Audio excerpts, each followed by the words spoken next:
My name is Joey. 5 years ago, for the sake of my girlfriend's startup dream, I resigned from my secure government job in Beijing and accompanied her to Shanghai without a second thought. During the toughest phase of her startup, I lived in a basement to save money and ate nothing but instant noodles for an entire month. During the day, I worked at the company, and at night, I would help her write business proposals until 3 in the morning.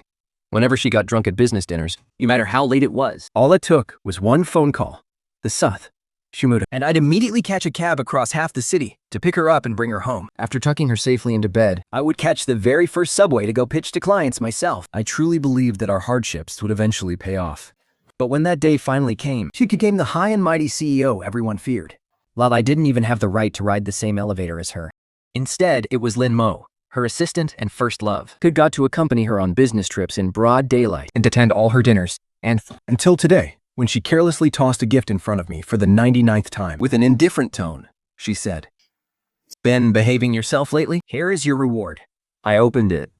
And sure enough, it was that Longines Hydro Conquest watch Lin Mo had just flexed on his social media. She didn't even bother to change the packaging and just passed it on, throwing it right at me. Staring at the watch, I suddenly realized these past 5 years had been nothing but a joke. "Tenchi, let's break up." She froze for a second and then sneered. "What kind of crazy tantrum are you throwing now?" Is this because of Lin Mo? "He's my assistant. Of course he has to come with me on business trips. Who do you think you are? Do you really think I could take someone like you with me?" "That's right. Ling Mo is her assistant. So of course he gets to accompany her on business trips. Everywhere. While for me, not a single soul in the entire company even knows we are together." Tom? I agree to the blind date. "That's great, Yi. Your mom and I will set it up right away. We'll meet up as soon as you get back, and we can discuss the next steps then." Arranged dates are always like this. Always fast-paced and efficient. The girl is Zheng Yu, the daughter of the Jiang family. My parents talk about her all the time. We've known each other since we were kids. Our parents have been close friends for years, and our families were neighbors. Since we were little, the adults have always tried to set us up. If I hadn't met Chen Zi in college, I probably would have ended up with Zhang Yu after graduation. Whether landing a stable government job or taking over the family business, either way, it would have been the smooth path my parents laid out for me. Safe, stable, and completely hassle-free. I used to be so sure that my choice was right, but reality taught me a harsh lesson. Some feelings are destined to never be returned. Since I hold absolutely no place in Chen Xi's heart, why should I just stay here and humiliate myself? The moment I stepped back into my room, I heard the sounds of her and Li Mo playing games in the living room. The two of them were laughing and joking together in the game. Every now and then, Li Mo would shout, "Yao Xi, save me!" with an intimacy that felt all too natural. And Chenji, the notoriously cold-faced female CEO at the office, was actually laughing along and playing along with him. Her voice was so gentle, she sounded like a completely different person. I let out a bitter laugh, opened my laptop, and started writing my resignation letter. I had barely written 2 lines when my phone buzzed. It was an audio clip from Ling Mo. I tapped on it to listen. It was Chenji singing his favorite song to apologize to him after they lost a game. Annie. Her voice was soft and sweet, filled with a lingering tenderness I had never heard before. I scoffed. Thanks, the playback. I dragged the recording, along with all the other provocative messages Ling Mo had sent me, into a single folder. Ever since Chenji specially recruited Lin Mo as her assistant 2 years ago, messages like this would pop up on my phone every few days. At first, I thought someone was trying to stir up trouble, so I blocked the number without even finishing the messages. I kept telling myself, Chenji was so busy every day, running around with barely a moment to breathe. How could she possibly have the energy for any of this nonsense? I told myself I should trust her. Until last year's company annual gala. As a regular employee, I wasn't even qualified to attend such high-level events. So, I stayed home alone and cooked a massive feast.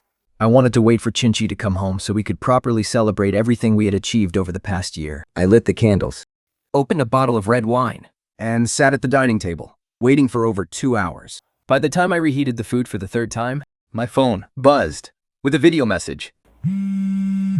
In the video, Chenji, wearing a stunning burgundy gown, was dancing the opening dance with Lin Mo. The lights were shimmering, the music was beautiful, and they moved together in perfect harmony. The smile on Shunzi's face was so bright and genuine. She looked like a completely different person compared to how she was with me. "Hey, Brother Joe.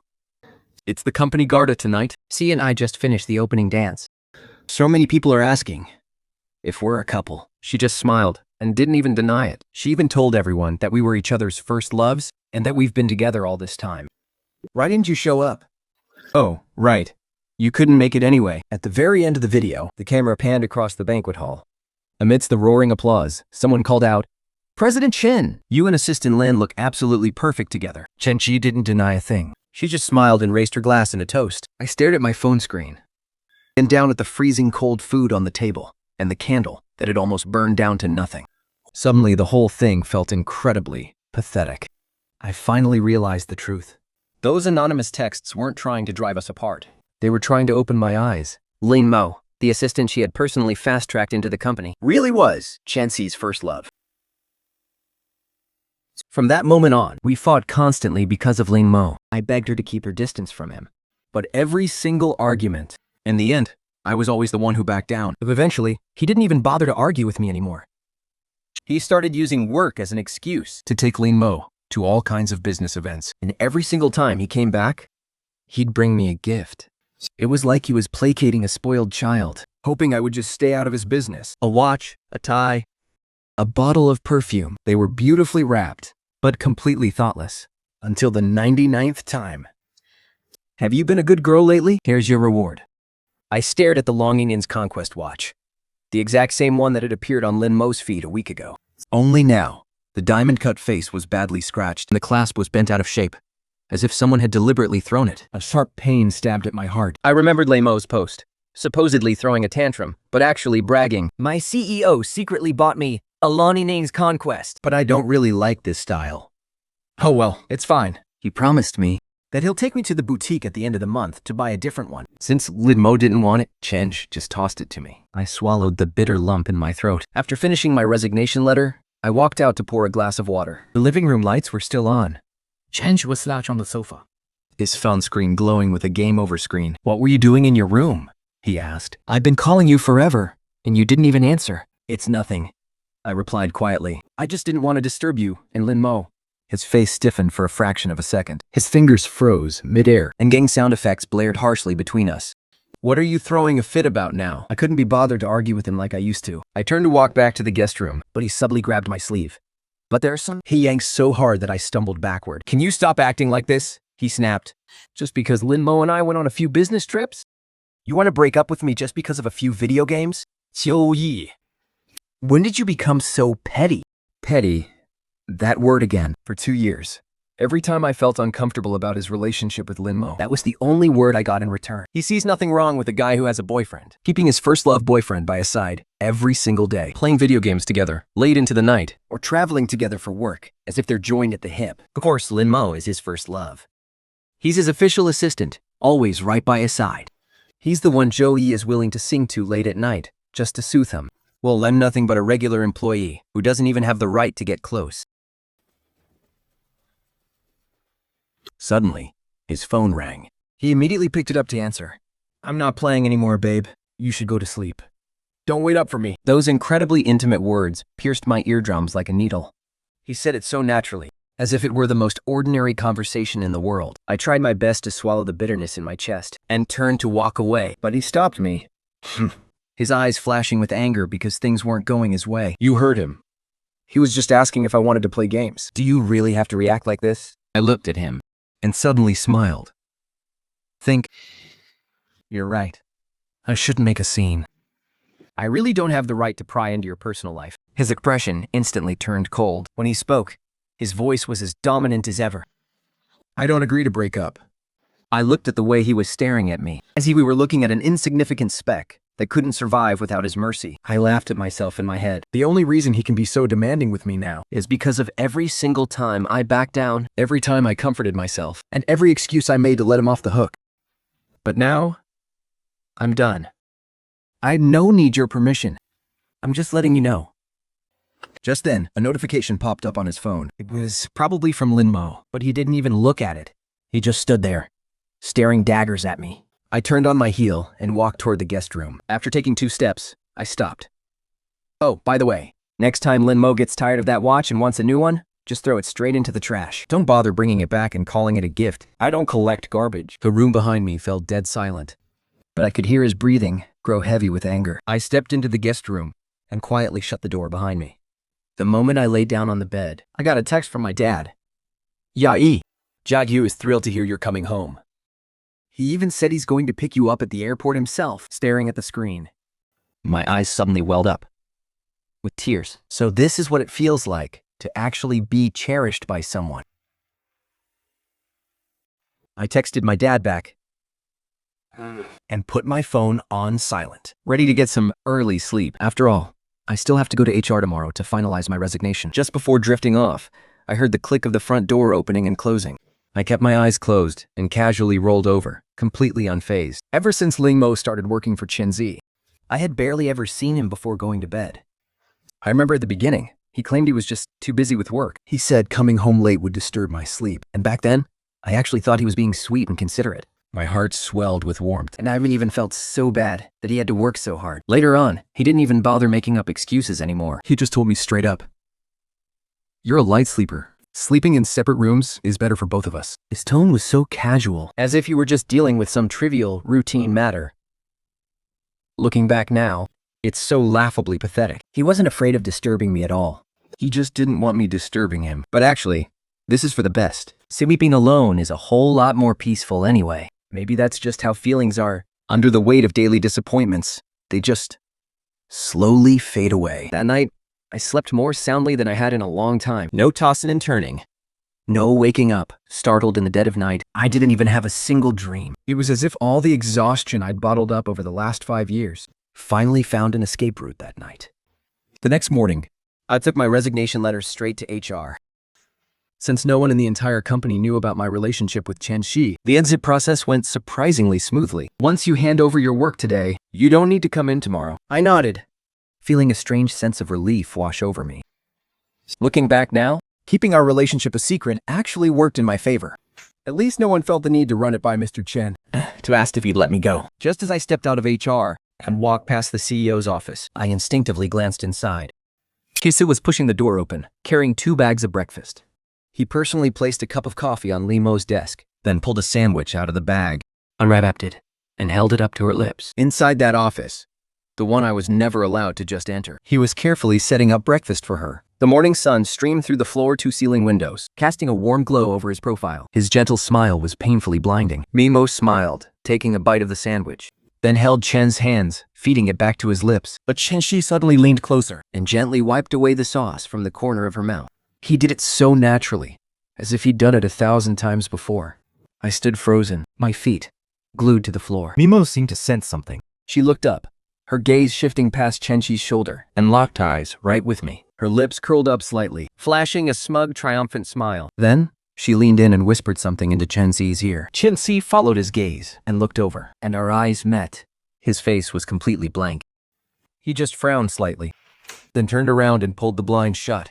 As the slats clicked shut one by one, and the very last sliver of light disappeared, only 2 blurry, closely intertwined silhouettes remained behind the frosted glass. I stood there in the hallway, clutching my newly signed resignation papers in my hand. Suddenly, the whole thing just felt so ridiculously absurd. 5 years ago, I abandoned my family business to move to Shanghai with him. And now, 5 years later, I don't even have the right to stand outside his office and look at him. I let out a bitter laugh, stuffed the resignation papers into my bag, and turned to leave. I spent the rest of the day busy handing over my responsibilities, organizing every single file of the projects I was managing, labeling everything clearly, and sending them over to the colleague taking over my role. Finish what you start.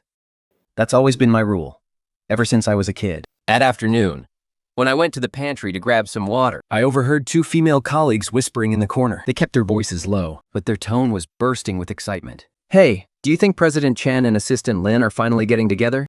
Oh, absolutely. Didn't he rent out that entire rooftop restaurant last week? Just to celebrate his birthday. I saw the photos posted on social media. The decorations were so romantic. The whole place was covered in roses, and they even had a private chef. At this rate, Assistant Lin is going to get promoted real soon, right? Must be nice being that good looking. Do you think our boss finally broke up with his girlfriend? Seriously? Who knows if it's true? But honestly, I doubt they would have lasted anyway. I just stood there, holding my cup, thinking that hearing this would break my heart. But as I walked back to my desk, I felt surprisingly calm. no anger, no bitterness. There wasn't even a single ripple of emotion in my heart. It felt like I was just an outsider, listening to someone else's story, like it had absolutely nothing to do with me. But still, I couldn't help but open up my social feed. And what I saw there proved my colleagues were completely right. Chen He had rented out an entire hot air balloon field on the outskirts of the city. Over a dozen colorful hot air balloons were slowly drifting into the sky. Set against the backdrop of the bright blue sky and white clouds, It looked just like a beautifully crafted oil painting. He and Lin Mo were standing there, locked in an embrace. He had his arm wrapped around her waist, while she leaned gently against his shoulder. They both had such sweet, happy smiles on their faces. They both shared the exact same simple caption: "To see all the world's beauty by your side." The comment section was filled with nothing but congratulations and well wishes. I stared at that set of photos for a long, long time. A venue covered in roses, a candlelit dinner, A private chef, and that limited edition sports car, which was said to be worth an 8-figure sum.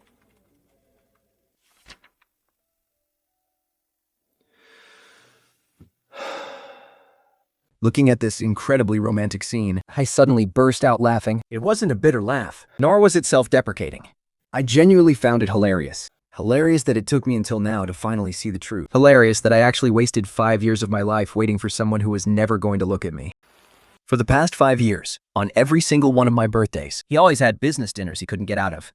The faith, endless meetings to attend, Or business trips he had to go on, and I always chose to understand him. I was considerate, ordering takeout all by myself, blowing out the birthday candles all by myself, and making wishes all alone.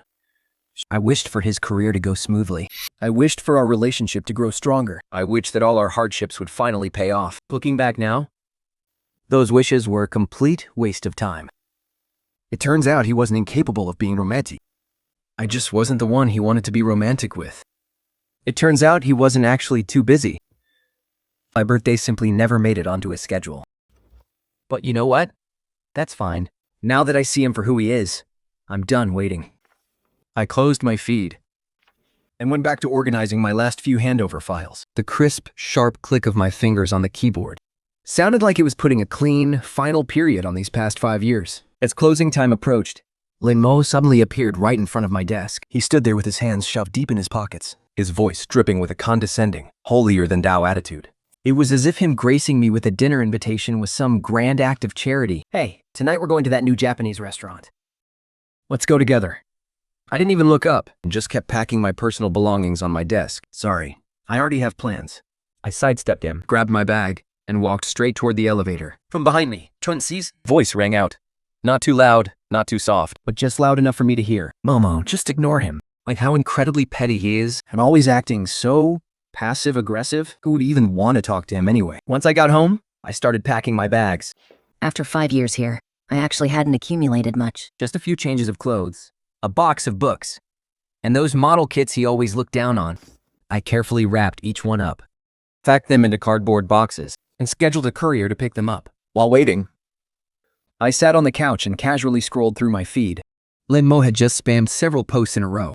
"Check out this gift from the boss. Who says work has to be cold and heartless?" Hands down, the most thoughtful boss ever. The attached photo showed an entire wall of his study, completely filled with all kinds of trendy designer toys and action figures, All lit up with perfect studio lighting. I stared at the photo. and suddenly, memories came rushing back. Truth is, every guy has his own obsession. For me, it was building model kits, The process of starting from nothing but a pile of scattered parts, carefully sanding them down, piece by piece, spilling them, and painting them, seeing it finally take shape in the end, makes me forget all my worries.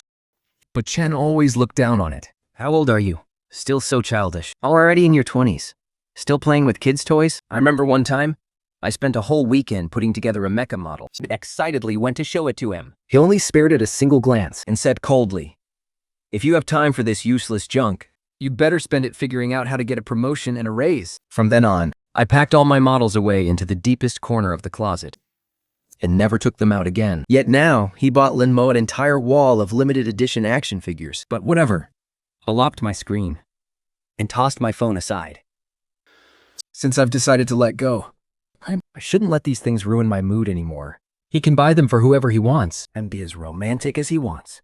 It has nothing to do with me anymore. After a quick pack, I booked a flight back to Beijing for tomorrow morning I'd rather spend more time traveling. and stay here for even one more day. Just as I was about to fall asleep, My phone suddenly lit up with an incoming call from Chen. I wanted to hang up immediately, but accidentally hit the answer button. The screen lit up, showing Lingmo supporting a drunk Chen. The background music and voices were loud and chaotic, looking like they were in a booth at some quiet bars. Chen's cheeks were flushed red, leaning limply against Lin Mo, with a dazed look in his eyes. Brother Yi. President Chen had too much to drink. We played a few rounds of truth or dare and lost. Please don't get the wrong idea. I only called because I was worried you'd be anxious. He's drunk and keeps mumbling your name. Do you want to come and pick him up? Just as those words left his mouth, Half asleep, Chenzi snuggled against Mimo's shoulder. Soft, fletch a tune. Her voice was a mumbled blur, yet it carried a lazy intimacy I had never seen in her before. Joey, stop being such a third wheel here.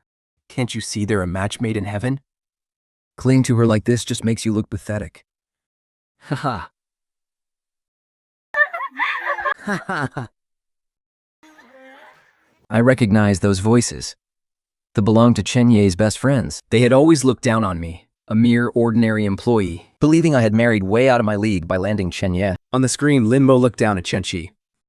A faint, smug smirk playing on his lips, as if he was waiting to see how I would react.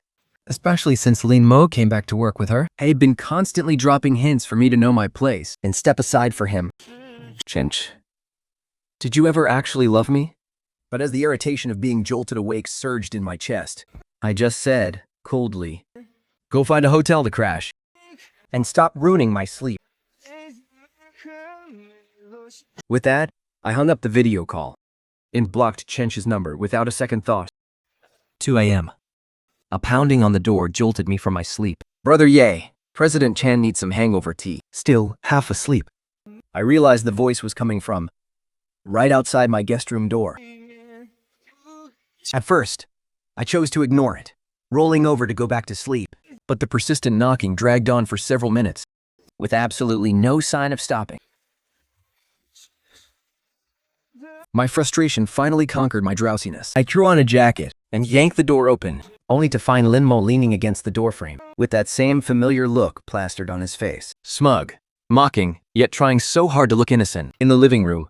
Chenshu was slumped on the couch, her glazed eyes filled with a touch of mocking amusement, as if she was watching an entertaining show. Brother Yi, could you please make a cup of hangover tea? I'll feed it to President Chen. Don't make her wait too long. Can't even handle a little thing like this? Why don't you just pack up and move out? Besides, even if the two of you stay together, Mr. Chen's heart will never belong to you. Why go looking for humiliation? If this were the past, I might have argued with him. I would have demanded to know what gave him the right to say such things. I would have tried to prove that I was the one who had spent 5 years by his side. But right now, I just feel completely disgusted. So, without saying a word, I shoved him. He clearly didn't expect me to actually put my hands on him. He stumbled backward a couple of steps And slammed into the hallway wall. He stared at me, his face a mask of pure disbelief. You! Are you out of your mind?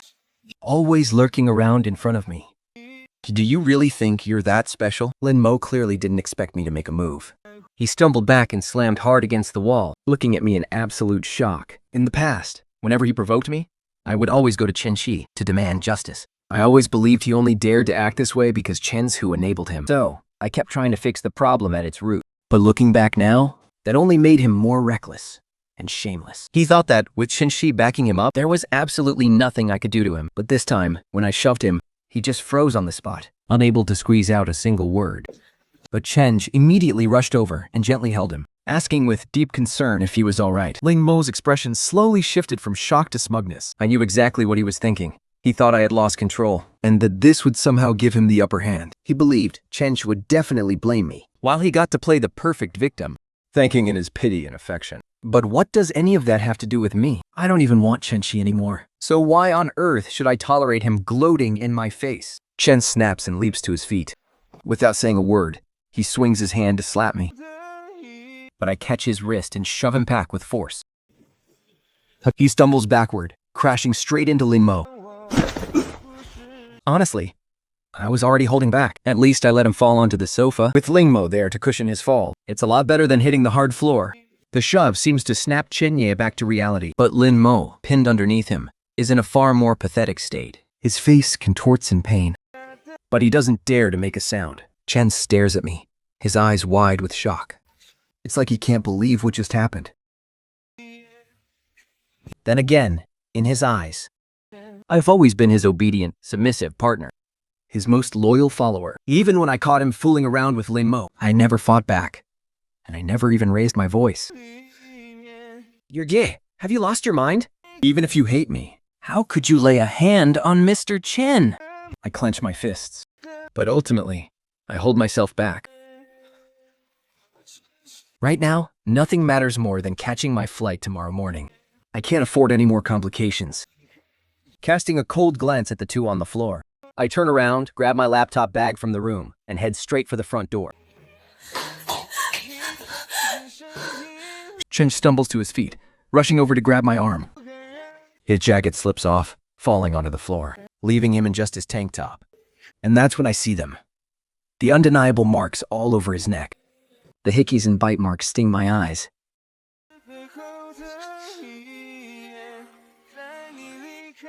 Absolutely revolting. I look at him, but there's no anger left in my eyes. No sadness either. I don't even feel disappointed anymore. All that's left is a complete and dead, indifferent weariness. 圈起灰子在了手吧。 His face instantly loses all color. Looking at this cold stranger in front of him, his lips tremble slightly, unable to utter a single word. His hand remained frozen, still reaching out to grab me, so suspended in midair, like a machine that had suddenly crashed. I shook off his hand and walked away from the place we'd shared for 3 years, never once looking back. There were no footsteps chasing after me. All I heard was the faint scratch of his fingernails dragging against the doorframe, a quiet, hollow scrape. On the way to the airport in the back of the cab, the night was pitch black, thick as ink. Streetlights flashed past the window, one by one, in the flickering shadows. Memories of the past started replaying like old grainy film, flashing through my mind, frame by frame. The damp, moldy basement, where the walls were always freezing cold. At 3 a.m., the pale blue light of the screen would stretch our shadows long. I'd be hunched over the desk, typing away, my knuckles stiff from the cold. But whenever he leaned in close, that small patch of skin on his shoulder was always so warm. His hot breath brushing against my neck felt like my only source of warmth in the dead of winter. Now, those memories are fading, piece by piece, dissolving into the heavy rain outside the window. Raindrops pelted the glass, drumming a steady, relentless beat, as if they were crushing and washing away those 5 years of my life. I admit it, I did hate him. When I came to the city, I was running toward a future with him, but now, leaving feels like an escape. I closed my eyes, shutting out those memories along with the rain. It's really pouring tonight, the driver noted. Heading to the airport, son? Are you in a hurry? My flight is at 8. No rush, sir. Please take your time. You got it, the driver said, slowing down. Soft music drifted gently from the car speakers. That summer, I landed a stable government job in Beijing. My family was absolutely thrilled. They immediately started planning a dinner to celebrate. Chinch came to the dinner too. Around the table, everyone was laughing and chatting happily. Our parents kept going on and on about how perfect we were for each other. They wanted her to come to Beijing too, so we could look out for one another. She just smiled and nodded. But not long after that, she told me she wanted to go to Shanghai to start her own business. That's where my dreams are. She looked right into my eyes, her tone firm and unquestionable. I hesitated for 3 days. On one hand, it was a safe, stable life back home. On the other, it was the spark in her eyes. In the end, I gave up on my secure career contract, grabbed my suitcase, and came to this strange city all by myself. I still remember the night she came to pick me up at the airport. It was pouring just like this. I told her not to come, that she should just send me her location. I didn't want her getting caught in the rain. It's your first time in Shanghai. If I don't pick you up and you get lost, what am I going to do? When I walked out of the terminal, I saw her standing right outside the arrivals gate, holding a clear umbrella. The moment she saw me, she rushed over and threw her arms around me. The rain splashed, soaking the hem of her skirt. She looked up at me, the airport lights reflecting in her eyes, shining as bright as the stars. 九爷, Thank you for coming with me. At that very moment, I felt like giving up everything was absolutely worth it. But last year, on my way back from dropping off a client, I rear-ended another car. When the steering wheel slammed hard into my chest, my ribs ached so badly I could barely breathe. I struggled to reach for my phone and called her, begging her to come to the hospital with me. But the phone rang for a long time before she finally picked up. I got into a car accident. I'm at the hospital. What's wrong now? Her voice was filled with annoyance, as if I was bothering her. Before I could even finish, Lane Mo's voice came through the line. Yeah, I'll see. Have another drink. Okay, just one last glass. Only then did he remember I was still on the line. His voice slipped right back into that dismissive tone. I'm not a doctor. There's no point in me going. Don't bother me with this petty stuff. And with a sharp beep, The line went dead. I lay there on the cold floor of the emergency room hallway. My phone screen still glowing, staring at the words. Call ended. The hallway lights were harsh and white, blindingly bright. The sharp smell of disinfectant mixed with the damp scent of rain from the end of the hall, flooding my nose. Thinking back to that moment, I let out a bitter, self-mocking laugh. It wasn't that our love had faded. The truth was, he had never loved me in the first place. He once braved a torrential downpour just to pick me up from the airport. Yet now, he wouldn't even step foot in a hospital to see me when I was hurt in the middle of the night. It wasn't that he didn't know how to care. It was just that. His care was never meant for me. Deep down, maybe I always knew the answer. I was just too stubborn to admit it.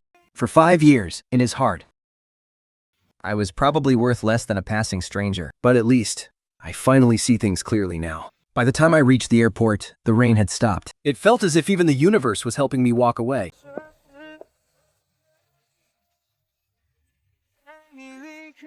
My flight took off right on time, without a single delay. Leaning against the window, I watched the glittering Shanghai nightscape slowly shrink below, until it faded into a blurry cloud of distant lights. The weather in Beijing was a complete contrast to Shanghai. As we landed, bright sunshine poured down through the glass dome of the terminal. It was dazzling, almost blinding, under a vast, clear blue sky. There wasn't a single cloud in sight. After 5 years away, returning to this familiar neighborhood, my mind felt remarkably clear. The plane trees lining the streets were noticeably thicker than I remembered. The little breakfast spot by the neighborhood gate was still there. Its sign faded and worn, but the warm aroma of soy milk and fried dough sticks remained exactly the same. As my car pulled into the residential complex, I noticed the security guard was a new face. He peered out at me and finally let me through. As I crossed the courtyard, I heard the sounds of splashing water. It was Aunt Chong, watering my mother's garden. She looked up and saw me, freezing right where she stood. An Zhong's voice trembled. Her eyes falling on my empty hands, and then scanning behind me. No suitcase, no backpack, just me, standing there, looking so fragile and empty. Her lips trembled, wanting to say something, but she swallowed it back. Aunt Zhang, I'm really back. This time, I'm not leaving again. Aunt Zhang's eyes instantly welled with tears. She nodded repeatedly, without asking a single question. I've been cleaning your room every single day, keeping it absolutely spotless, just hoping, just waiting for the day you'd come home. Are you hungry? What do you want to eat? I'll make it right now. When you were little, you loved my wontons and pork rib soup. Her voice choked up, her words rushing out much faster than usual, as if trying to hide her pain. Don't trouble yourself, Aunt Sean. We can talk about it at dinner. I'm going to head upstairs and rest for a bit. She murmured in agreement. Yep. Yeah. Still insisted on pulling me into the kitchen. Spoon up a bowl of freshly simmered soup from the stove. I just made it this morning. I was planning to send some to your mother when she got back. But you drink this first. Warm up your stomach. I sat on a small wooden stool in the kitchen, finishing it sip by sip. And John just stood there watching me, her eyes a mix of deep heartache and relief. After finishing the soup, I went upstairs to rest. Pushing open my bedroom door, everything was exactly as I had left it. Lid out, and please imadle that. And imadle the sheets were fresh, newly changed, and smelling of warm sunshine. The trinkets on my desk were still in their exact positions, right next to the lamp that had kept me company through countless long nights. Even the angle of the desk lamp hasn't changed. There's a new pot of pothos on the windowsill. Its vines are already spilling over onto the bookshelf. Jiang Yi must have drawn the curtains halfway back earlier. The afternoon sun spills in, making the entire room feel warm and cozy. I walk okay to the window and look down. Aunt Zhang is still out in the garden. She bends down to pick up the hose she just dropped. She looks up at my window, see me standing there, and gives me a little wave. A warm, wide smile spreads across her face. I smile back. Draw the curtains closed, and lie down on the bed. The pillow smells of that familiar laundry detergent. Outside, The occasional bird chirps. And the neighbor's dog lets out a couple of lazy barks before everything falls quiet again. Ever since I got back, Joy has been taking care of my every single need. Every morning, when I wake up, there's always a glass of water on my nightstand, warmed to the perfect temperature. Whenever I'm looking for a bite to eat, the kitchen is always stocked with the favorite dishes I've loved since childhood. Even when I wake up in the middle of the night to grab a drink downstairs, the fridge always has the honey grapefruit tea he brewed for me by hand. He doesn't ask me a single question. He just quietly looks after me. As if I'd never been gone for those 5 years. A week later, just before dusk, I'm curled up in the beanbag chair in the game room, spacing out, when I hear the doorbell ring downstairs. And Zhang goes to answer it. followed by a muffled murmur of voices. Then, footsteps start coming up the stairs, steady and unhurried, With a rhythm I'd recognize anywhere. The door is gently pushed open, and a girl with her hair pulled back into a neat ponytail is standing there. The moment she sees me, she freezes. Her eyes well up with tears, but she quickly covers it up with her usual carefree smile. It's Jiang Yu, my childhood friend, who's like a sister to me. Ever since we were kids, she always clung to me. She was always saying she wanted to marry me. We were so young back then. She had her hair in 2 little pigtails, wearing a little floral dress, running right behind me wherever I went. Wait up, big brother! At our kindergarten graduation ceremony, in front of all the parents, she announced, "When I grow up, I'm going to marry Big Brother Zhou Yi." Think. All the adults burst out laughing, bending over double. My mom was clapping her hands with joy, saying she had already claimed her as her future daughter-in-law. For over 10 years, we always went to the same schools. From elementary to middle school, and then to high school. Every single year, we were in the same class. Even though our seats were shuffled semester after semester, she always found a way to get assigned near me. every time I turned around, I'd see her leaning on her desk, beaming at me, her eyes sparkling, like a little kitten that had just stolen a fish.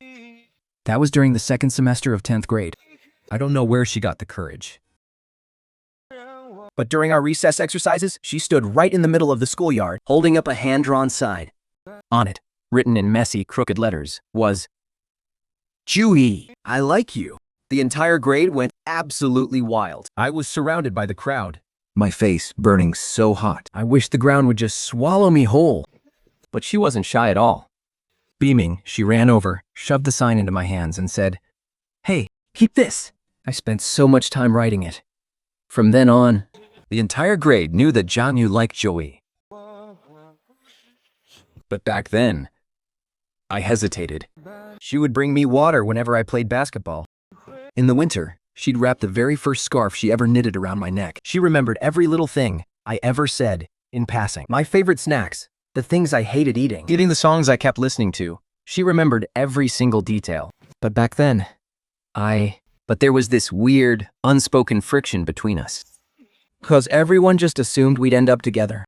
Our teachers took it for granted. Our classmates teased us about it.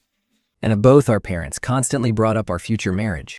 My mom had even set aside a dowry for her, saying she was the daughter-in-law my dad had personally approved. But this expectation just made me instinctively push back.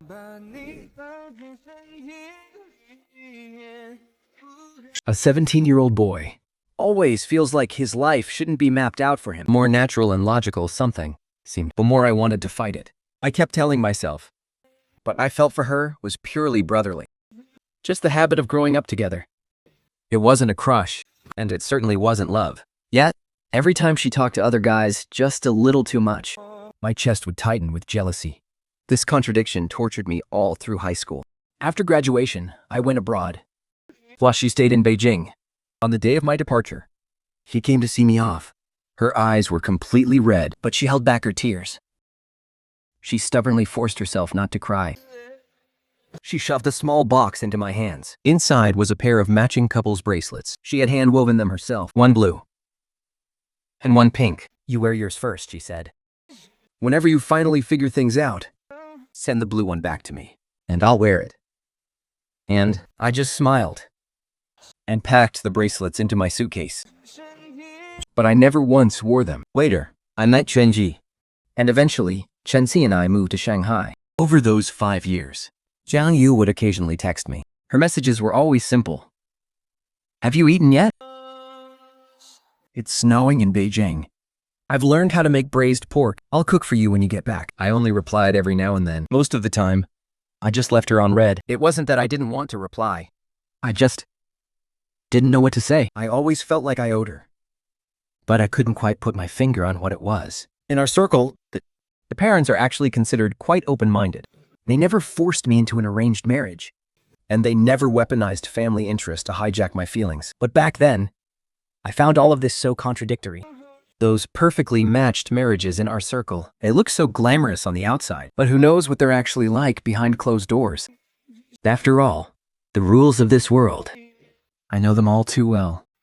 So, I desperately wanted to escape that kind of arrangement. Even though Zhang Yu genuinely loved me, I stubbornly kept telling myself that it wasn't love. It was just a habit of growing up together. But looking back now, my mindset has completely changed. You can always...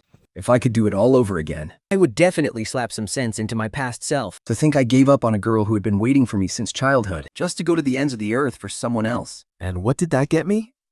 5 years of being pathetic, and 99 times of being brushed off. After experiencing betrayal, I suddenly realized, maybe a matching family background isn't so bad after all. Irony, isn't it? Going in circles. Only to finally realize the most precious thing was actually by my side all along. Our reunion was a bit awkward. Probably because we'd been apart for too long. Or maybe because of the hurtful things I used to say to her.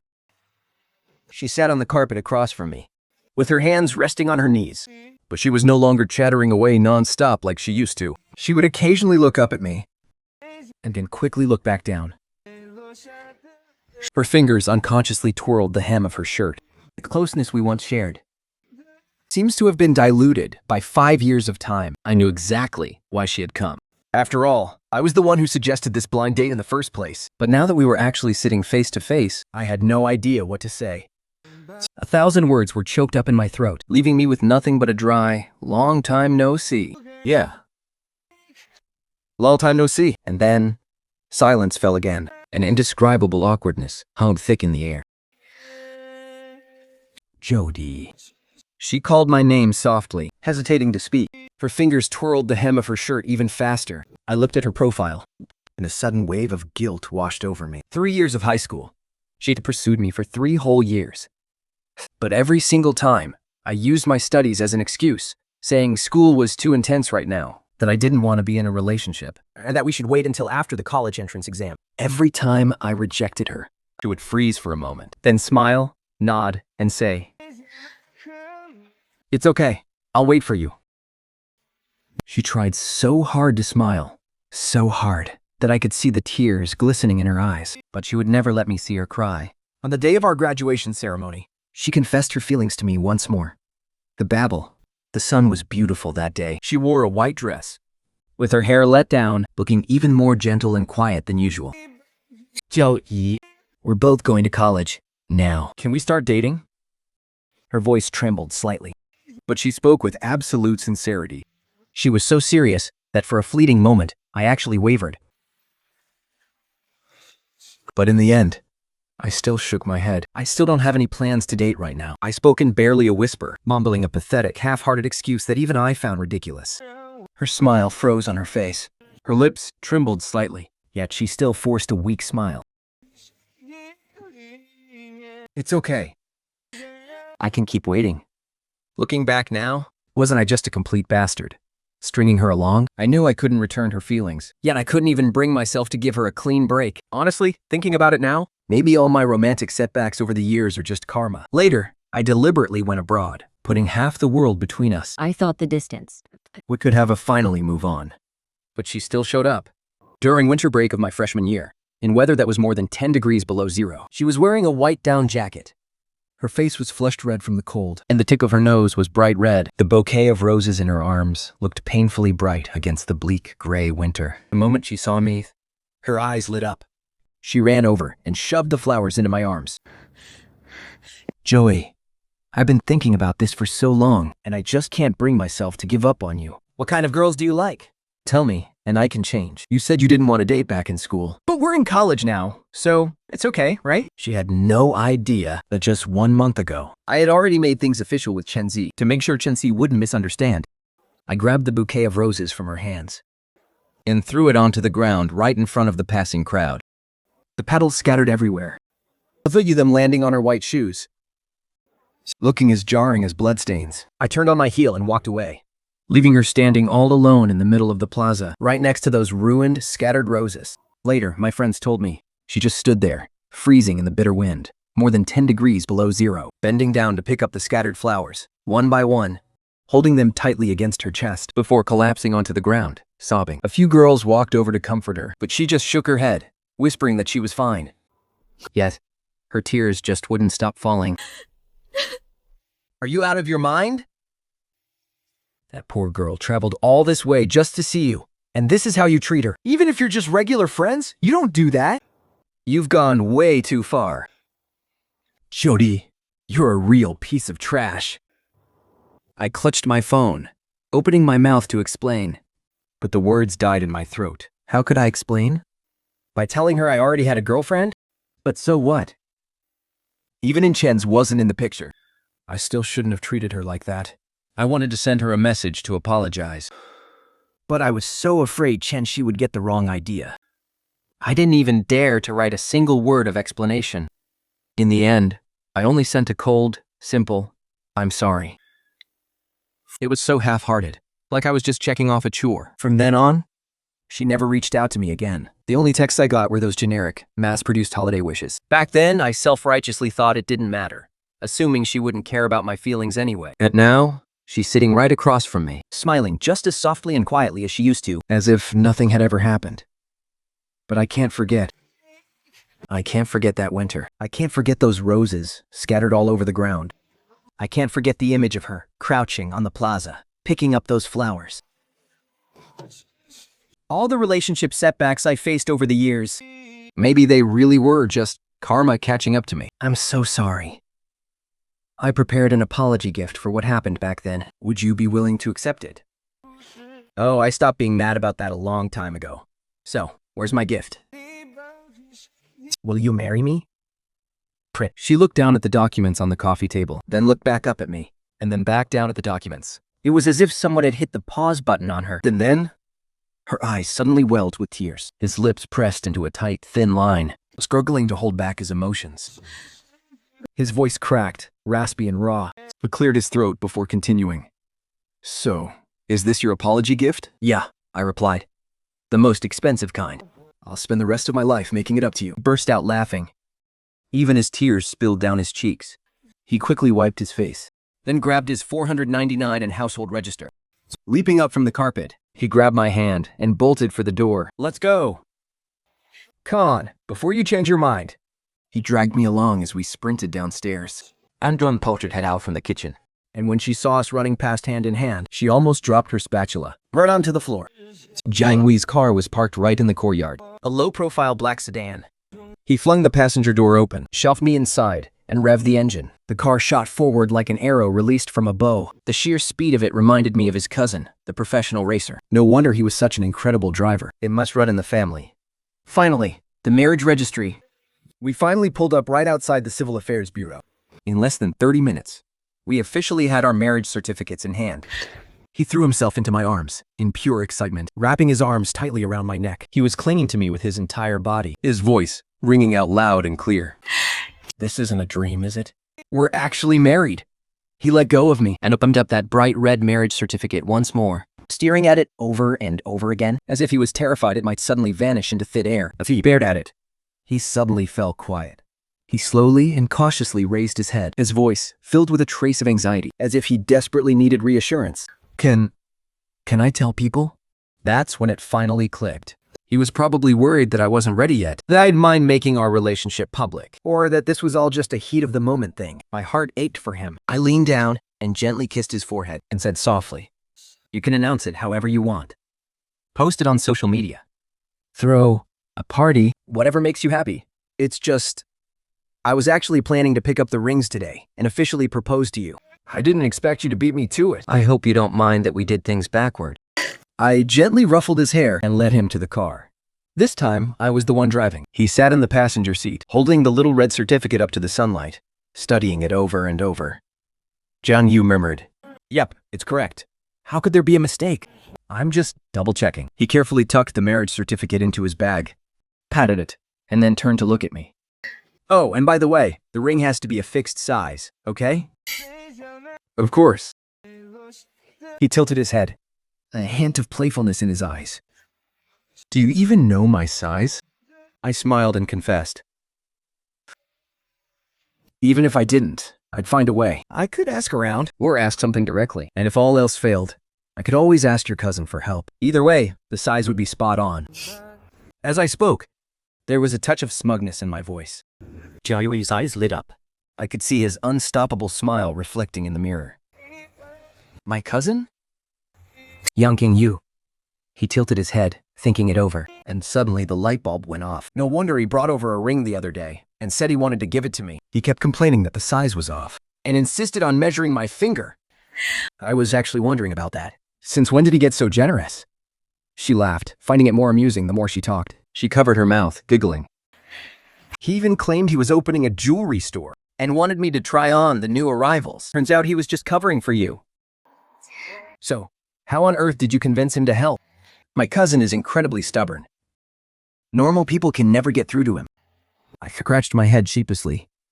At first, when I texted him, he refused. He told me to just ask you directly. I said, "Where's the surprise in that?" Thinking back to those few days, even I find it hilarious. So, I camped outside his office building for 3 days. That guy was dodging me left and right, either slipping out early or sneaking out the back door. Finally, I managed to corner him. I literally parked myself in his office and refused to leave. I told him, "If you don't agree, I'm staying here forever." He was so annoyed that he finally gave in and agreed. He even cursed at me, saying, "Joey, you've got some nerve." Hearing this, Jiang Yu's cheeks blushed, grinning happily like a child. She had posted designs from this shop on her social media before and said that when she got married, she absolutely had to wear one of their rings. I pulled a lot of strings, going through countless connections, just to book an appointment with this highly sought-after designer. Put a rush order on this ring. Soon, we arrived at a jewelry store called Xingwan. After parking, I held her hand as we walked inside. Seeing us walk in, the store clerk smiled and retrieved a deep blue velvet box from behind the counter, gently placing it right before us. "Mr. Zhou, your custom ring is ready." Knowing Jiang Yu's taste, I had chosen a 6-carat, pear-cut sapphire, surrounded by tiny accent diamonds as elegant embellishments. I took the box and took a deep breath. Slowly, the box is opened. Sure enough, the finished piece is even more stunning than the design sketch. The crick smiles and dims the surrounding lights, focusing the spotlight right onto the gem. In an instant, the entire ring seems to light up. A 6-carat, pear-shaped sapphire. Its color is deep, like the midnight ocean. A mysterious blue luster shimmers under the light, if it harboring an entire starry sky. As the light hits the halo of tiny diamonds around it, they reflect a delicate silvery glow, tenderly cradling the center stone, like a galaxy of stars surrounding the moon. It is breathtakingly beautiful. Other customers can't help but stop and admire it. The clerk carefully removes the ring from the display case, presenting it to me with both hands, gesturing for me to try it on Jiang Yu. Jiang Yu looks at the ring, her eyes lighting up for a moment. The perfections of the cross are 20 pativl, but then she gently shakes her head. Let's wait until the proposal day to wear it. We need that sense of ceremony. I nod in agreement. The clerk smiles knowingly and carefully places the ring back into its velvet box. May you two be united in heart forever and grow old together in love. The clerk offers their blessings with a smile, handing over the bouquet of red roses I had prepared in advance. Jiang Yu takes the flowers, leaning down to catch their scent, then looks up at me, her eyes curving into sweet crescents as she smiles. Cradling the flowers in one arm, she wraps her other arm around mine. Her voice is soft, tinged with a sweet, happy shyness. Let's go home. Just as we are about to leave, the boutique door is pushed open, and a gust of cold wind sweeps inside. 2 unexpected people walk in. It's Chenxi and Lin Mo. Chenxi is wearing a black trench coat. Clicking her high heels, she strode forward with a domineering presence, looking as if she had rushed over straight from a high-stakes business meeting. Lin Mo followed closely behind her, clutching several shopping bags in his hands. When Lin Mo spotted me, A flicker of surprise crossed his face, before quickly returning to that smug, half-smiling smirk. She clearly hadn't expected to run into me here either. She froze for a split second, then quickly marched right up to me, staring at me with burning intensity. Her voice wasn't loud, yet it dripped with an aggressive, accusing tone. Joey, what on earth are you doing here? Her voice drew the attention of nearby customers. Miss Ten, have you ever heard of a saying? A decent ex should behave like air, completely invisible. You chased him all the way from Shanghai to Beijing just to stage a coincidental run-in. Isn't that just a little too desperate? Xishi's expression stiffened. Besides, he's already my husband now. Jiang Youji's voice wasn't loud. But every single word was crystal clear, carrying immense weight. I instinctively pulled Jiang Yu behind me, Terrified that Chen Shi might lose control and do something reckless. Jiang Yu's fingers tightly gripped the hem of my shirt. Her palms were slightly cold, yet she didn't show the slightest hint of backing down. 陈希雅是阴性里同对视上 veering at Jiang Yu like she wanted to slice her to pieces. Before locking her icy gaze dead onto my face. Who is this woman? What right does she have to call you her husband? How could you do this to me? Her voice shook with a mixture of betrayal and fury, As if she were the one who had been wronged. Ling Mo stood behind her, his lips parting as if to say something. But he ultimately chose to take a silent step back, watching the unfolding drama with a deeply conflicted gaze. I looked back at her, my expression completely calm. Instead of sounding upset, my tone was as calm as if I were describing something completely unrelated to me. I make it very clear when we broke up. Miss Chen, you haven't forgotten already, have you? I turned slightly, Ejected, pulling Jiang Yu close to my side. my eyes fell on her ring finger. Then I looked back at Qin Ying. This is my wife. Hearing this, Chen Shi's face instantly turned deathly pale. Her eyes fell on our interlocked fingers, then drifted to the bouquet of roses in Jiang Yu's arms. Her lips trembled slightly, but she couldn't utter a single word. Lin Mo took a step forward, trying to support her, but she shoved his hand away. No, that's impossible. Clearly. Really, what? Clearly, I should have been waiting for you in Shanghai forever. Clearly, I should have played deaf and dumb while you and Assistant Lin showed off your love. Or clearly, I should have still been standing in the same spot after you dumped me 99 times. Just waiting for you to come back? Shane was left completely speechless, her face turning from pale to red, and then to a dark, angry green. Hubby, let's go. We got the ring. And we got the flowers. The rest of the day belongs to just the two of us. I nodded and led her toward the door. As we passed by Chen Shi, I paused for a second, but I didn't even look at her. Since we ran into each other here. I assume you and Assistant Lin are getting engaged soon too. Congratulations. Hearing me address her with such distant coldness. Xixing's eyes instantly welled up with tears. Lin Mo stood to the side, his expression looking quite grim as well. But he remained completely silent. Jolie and I are already legally married, so please show some self-respect, Miss Chen. Don't do anything so disgraceful. Unless you want to be a homewrecker? Don't worry, honey.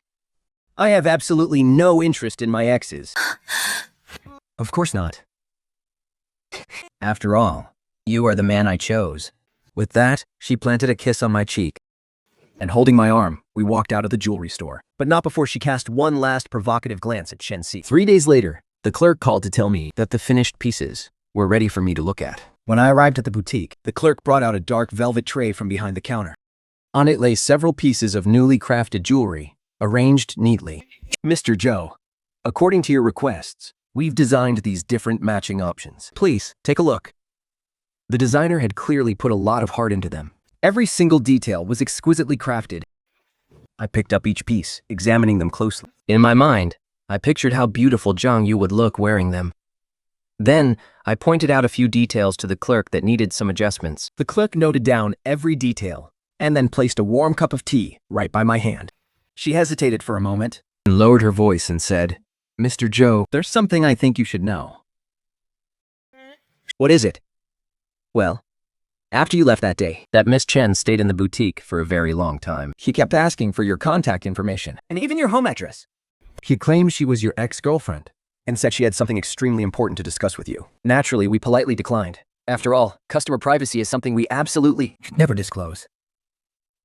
But she got very emotional and refused to leave for almost an hour. In the end, it was Mr. Lin who managed to convince her to go.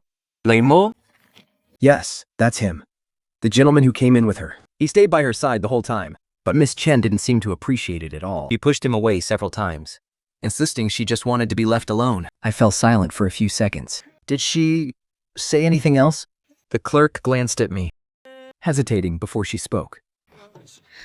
She asked us if you were really getting married. We told her yes, and that the ring was a custom design you ordered yourself. We told her you put a lot of heart into it. After hearing that, she didn't say another word. She just sat on the sofa nearby, staring into space for the longest time. And when she finally left, and I noticed her eyes were completely red, I murmured a thank you, closed my head, and went back to looking at my design drafts.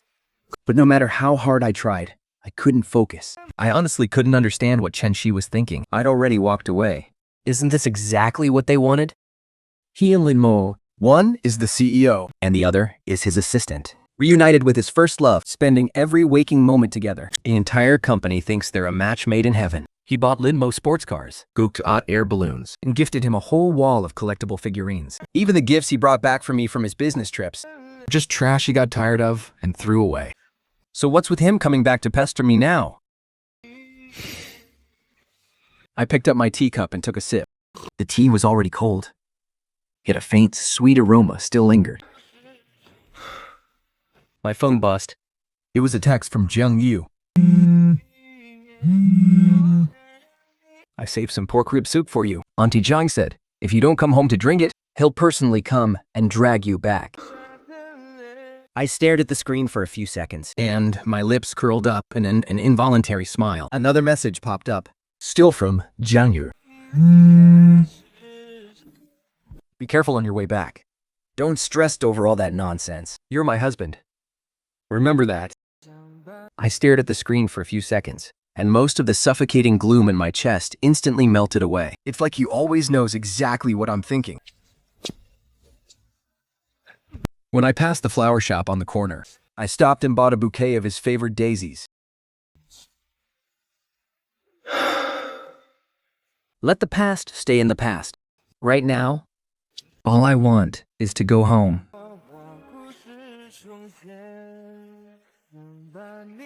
A few days passed by in quiet peace. Then, one morning, as I was cuddling with Jiang Yu, lazing in bed, suddenly, his phone starts ringing. He picks it up and glances at the screen. His face darkens instantly. Sorry, honey. I'll put it on silent right away. Is that your ex? How does she still have the nerve to call? I freeze for a second. I feel lost. Before I can even react, Jia Yu sits straight up, looking at me with sparkling eyes. Can I answer it? Up to you. I'll just listen from right here. She clears her throat, hits the answer button, and deliberately puts it on speaker. Sure enough, Chen Xi's voice comes through the other end, sounding hesitant and tentative. Nothing like her usual, assertive self. Hello? Joey? I can't help but roll my eyes. Oh, I'm sorry. But my husband isn't awake yet, Jiang Yu says, her tone bright and breezy. The other end goes dead silent for a few seconds. Then, a tense, suppressed demand comes through. Who is this? I'm Joey's wife, Jiang Yu. We just met a few days ago. Did you forget me already? There's something you need from my husband? Silence falls over the line once again. Jiang Yu waits for a few seconds. Seeing there's no reply, she continues in her gentle voice, but with a cold, distant edge. If this isn't about work, please stop bothering my husband. He is a married man now. I'm sure Miss Chen can understand that, right? With that, she hangs up, tosses the phone aside, and glares at me, pouting angrily. I can't help but tease her. My dear wife is incredible. Jiang Yu keeps a straight face and looks at me with dead serious eyes. Joes, that ex-girlfriend of yours is clearly not over you. What do you think? But I'm already married. What he thinks is none of my business anyway. I smiled, pulling him into my arms, trying to get him to relax. But his face was still totally tense, his brows slightly furrowed. His tone was dead serious, like he definitely wasn't joking. A moment's intuition is never wrong. You are not allowed to have any contact with him ever again. Got it, I said. But before I could even finish, he leaned in and kissed my forehead, cutting off the rest of my words. I froze for a second, then gently kissed him back. Just then, my phone buzzed on the nightstand. I reached over and picked it up, only to see a flood of messages lighting up the screen. They were all from Lin Mo. Since you've already broken up with President Chen, then stop showing your face in front of him. Do you have any idea? Because he ran into you. He doesn't even want to pick out our engagement ring anymore. This is all your fault. Stop staging these accidental home ends. And stop ruining our lives. She sure knows how to play the victim and twist the truth. I read through every single message and couldn't help but roll my eyes. I couldn't even be bothered to reply, so I just blocked her on the spot, messing around like a mindless fly. So annoying. How irritating. You don't think I'm not passionate enough when we're together? I closed my eyes and buried my face in his hair. He burst out laughing, snuggled closer against my chest, and found a comfortable position to cuddle. That's more like it, he murmured. Over the next few days, my friends and I started planning the proposal. The lighting, the music, the flowers. I went over every single detail again and again, terrified that something wouldn't be absolutely perfect. Once everything was ready, we began working on the wedding details. After our families released the joint marriage announcement, the market response was overwhelmingly positive. The company's stock has been soaring for days. Even the news is covering this high-profile billionaire wedding. When our two families sat down for dinner, both sets of parents couldn't stop smiling. Aunt Zhao was busy bustling around the kitchen, her eyes red with emotion, saying she had waited so many years for this day.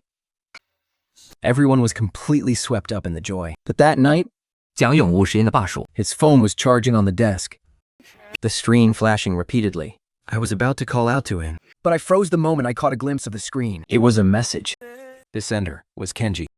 美将将欲有女满场，你讲讲，现就要样用，还能敢完全敢过。 Do you really think you know him?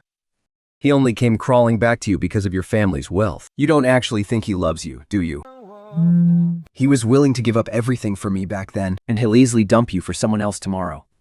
How strong do you think your marriage really is? It's nothing but a business transaction. Every single word was designed to sting me. It was exactly like the provoking texts Lin Mo used to send me. And just as sickening. A wave of irritation washed over me. My fists clenched and unclenched. I pretended I hadn't seen it and put the phone back where it was. These days, Zhang Yu had been busy preparing for the wedding, and he never brought this up. Even though I had already made my stance clear, I knew anyone would feel incredibly unsettled seeing a message like that. But these provoking, harassing messages, I wasn't about to just let them slide. First thing the next morning, I had my secretary deliver a warning to Chen Zi. Stop harassing Zhang Yu, otherwise I won't just stand by and do nothing. I thought that with her pride, she would at least back off a bit, but she didn't seem to listen. That afternoon, as I left the company after a meeting, just as I reached the parking lot, I saw her standing right at the entrance. She had clearly been waiting for a long time. The moment she saw me, she rushed over. Jolie, listen to me. I didn't even look back. I didn't even pause my steps. I pulled the car door open and got into the back seat. Smooth and decisive. As the car window slowly rolled up, I saw her standing there, frozen, her lips trembling, tears streaming down her face. If this were before, my heart might have softened. I might have stopped to hear her out. But now, her tears have lost all their power over me. An outsider making a scene here is honestly just pathetic and annoying. The car slowly drove out of the parking lot. Through the rearview mirror, I saw her chasing after the car in her high heels. Get a copy of the parking lot surveillance footage and send it to Lin Mo. And have someone keep an eye on their movements. Understood, Mr. Zhou. My secretary was highly efficient. I received an update that very night. Xinxi had gone to a bars near the office, drinking herself into a stupor, all alone. Lin Mo rest over after getting a call. Supporting her as they walked out. Lin Mo. Do you know, you will never, ever compare to him. What did you say? I never liked you at all. All these years, I only used you as a prop. I just wanted to see Joe E get jealous, to see him get angry and envious because of me. I just loved seeing him like that. Do you know why he left? It's because of you. It's all because of you. If it weren't for you, what am I? What did these 5 years even mean for me? Do you really think you're worthy of being compared to him? Your background, your family, your everything. Which part of you can ever match him? Xinxi's words completely ripped Lin Mo's self-esteem to shreds, exposing the sheer cruelty of their relationship. When my assistant sent me the audio recording, I was sitting in my study, looking over some documents. When I clicked and listened to it, and I couldn't help but laugh. Not because it was funny, but because sometimes, when you're completely helpless, you really do just laugh out loud. I have no idea what Chenxi is thinking, and honestly, I can't even be bothered to care. He treated our 5 years together like a complete game, and I was probably just a pawn on his chessboard.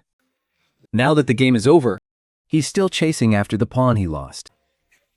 I just want him to stop bothering Jiang Yu and never show his face in front of us again. After thinking it over, I had someone pass a message to Lin Mo. Looks like he doesn't care about you at all.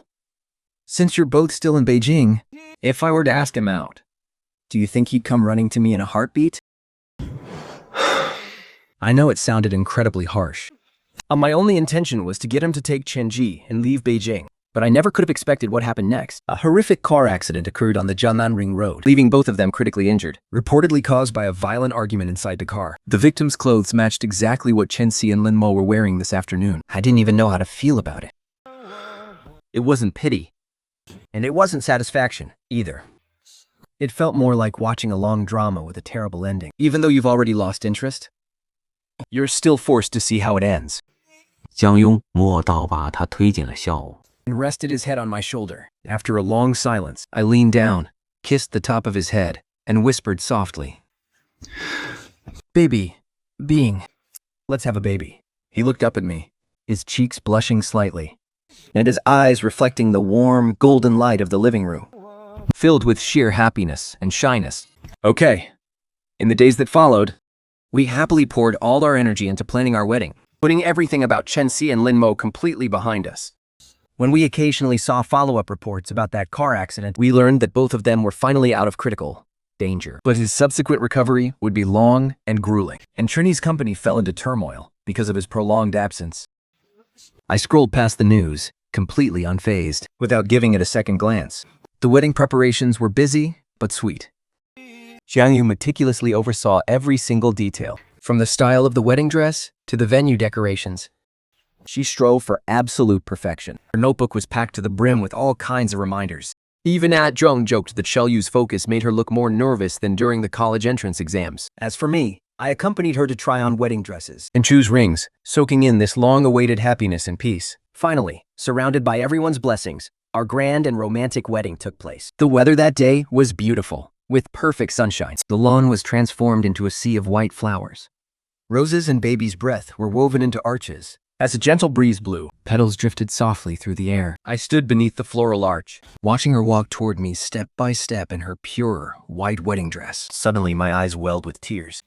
This red carpet wasn't long, just a few dozen steps from one end to the other. But to me, it felt like it took a lifetime to walk. Yet all the detours, all the betrayals, and all the waiting seemed to exist only for today, for this very moment, for this person walking toward me. As she finally stood before me, her father placed her hand in mine. Jetty patted my shoulder, Without saying a word, but his eyes were already red. I held her hand. Her palm was slightly sweaty, and her fingertips were trembling softly. I squeezed her fingers. Don't be nervous. She looked up at me, her eyes sparkling, and whispered back, I'm not nervous at all. The priest's voice echoed in the warm sunshine, Reciting those classic vows. I looked deep into her eyes and said, word by word, I do. Her voice was soft, yet as unwavering as her younger self, standing at our kindergarten graduation all those years ago, declaring, I want to marry Brother Shouyi. I do. At that moment, I knew deep down that I had found my true home. Our married life was peaceful and warm.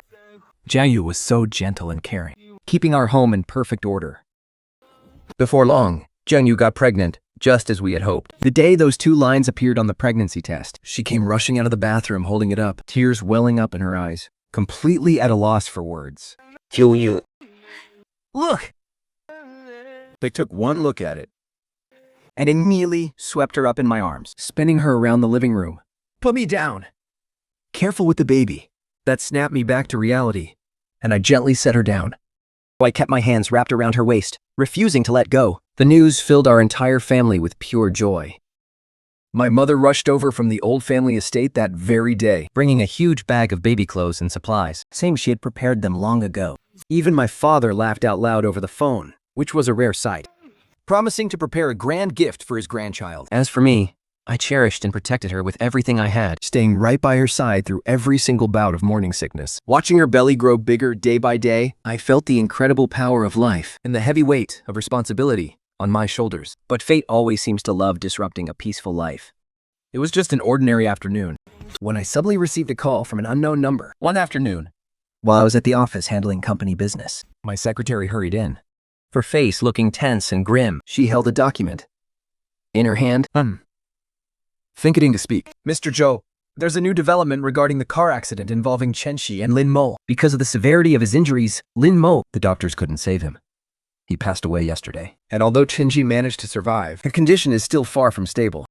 His legs are severely injured, and the doctor says there might be permanent damage. Hearing this, a wave of mixed emotions washed over me. But then, the secretary fell silent for a moment. Before speaking up again, His family couldn't reach you. and they wanted to ask if you could go to the hospital to see him.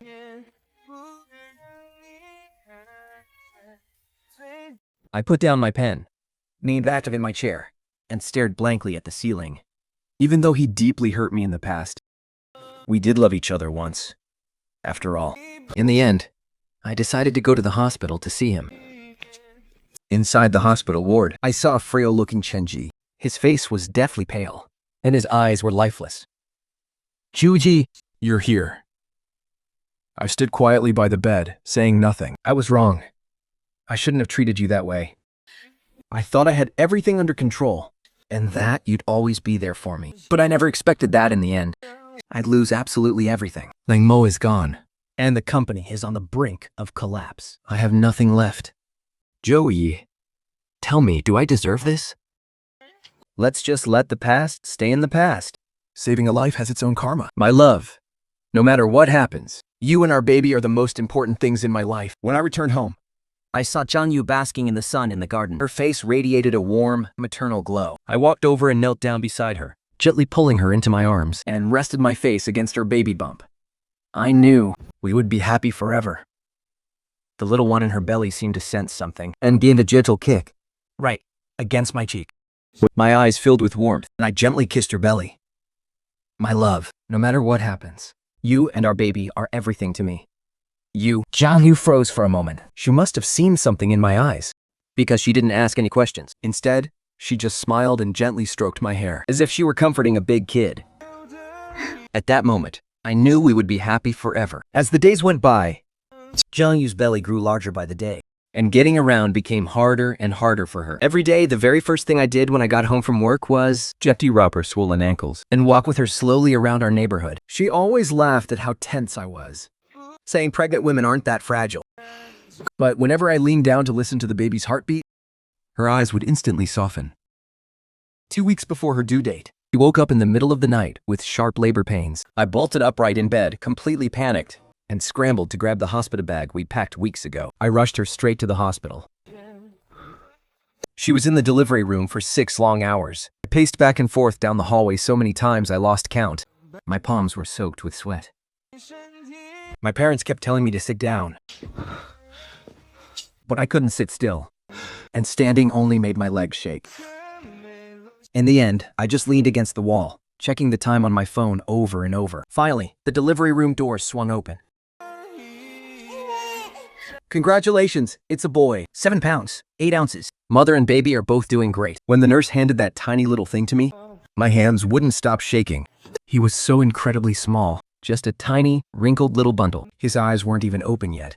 But his tiny mouth was already opening and closing, looking for something to eat. I looked down at him, and suddenly, the tears just spilled over. But when she saw me cradling our baby, she couldn't help but smile. In a voice so faint I could barely hear it, she whispered, "What are you crying for? Aren't you embarrassed?" I placed the baby right next to his pillow, leaned down and gently kissed his forehead. My voice was so raspy it didn't even sound like mine. "Thank you." He closed his eyes, but his smile just kept widening. The baby's arrival brought endless joy to our home. Together, Zhang Yu and I watched our little one grow, teaching him how to talk, how to walk. Watching him grow up day by day, My heart was filled with pure happiness and peace. As for Chin's, I still heard updates about him every now and then. After a long, grueling recovery, he managed to save his legs, but he was left with a slight limp. Hope. He sold his shares in the company at a low price To pay for Ling Mo's medical bills and funeral expenses. Ling Mo's funeral was very simple. Only a few close friends and relatives attended. He sat in his wheelchair, without uttering a single word from beginning to end. Later on, he left Beijing and moved to a small coastal town in the south to start over. I heard he opened a small flower shop there. Business wasn't great, but it was enough to make a living. He seemed to have let go of the past. Except, occasionally, while sorting flowers, he would suddenly freeze and stare blankly into the distance. Someone once asked if he regretted it. He fell silent for a long time. If regret actually changed anything, I'd give up everything to take it all back. But there's no going back. He never contacted me again, and I never went out of my way to ask about him. Some stories, Once they're over, they're truly over. one evening, I got off work and pushed open the courtyard gate, only to see Zhang Yu playing with the baby in the garden. The sweet osmundas tree was in full bloom, its branches heavy with golden blossoms. The fragrance was incredibly sweet, almost intoxicating. Our baby was sitting on the playmat, Holding a fallen osdasuf flower in his tiny hand. He held it up to show Zhang Yu. babbling happily. Zhang Yu leaned down. She took the flower and gently tucked it behind her ear. She smiled and asked him, "Does mommy look pretty, sweetie?" The baby clapped his little hands, giggling happily. I stood by the door, watching them for the longest time. The warm glow of the setting sun bathed them, coating them in a soft, golden light. The wind gently lifted Zhang Yu's long hair, while the baby's laughter rang out as clear as little bells. Sweet osmanthuspa petals drifted gently in the breeze, landing softly on her shoulder, on the baby's little head, and right into my heart. "What are you doing standing there? Come over here. She looked up, caught my eye, and waved me over. I walked over to them And sat down by her side. The baby immediately crawled toward me, tugging at my pant leg, trying to climb up into my lap. I swooped him up and lifted him high in the air. He kicked his little legs in pure excitement, his laughter echoing throughout the entire yard. Zhang Yu leaned gently against my shoulder and let out a soft, contented sigh. "This is so beautiful," I muttered, pulling her a little closer. I rested my chin on top of her head. "Yeah, it really is." As the warm sunlight bathed us, Wrapping us in its gentle warmth, the sweet scent of osmanthus drifted over in waves. The baby gripped my collar tight with his chubby little hands, refusing to let go. All those people and painful memories of the past felt like a receding tide, unable to stir up even a single ripple in my life ever again. And I have finally found the harbor where I truly belong.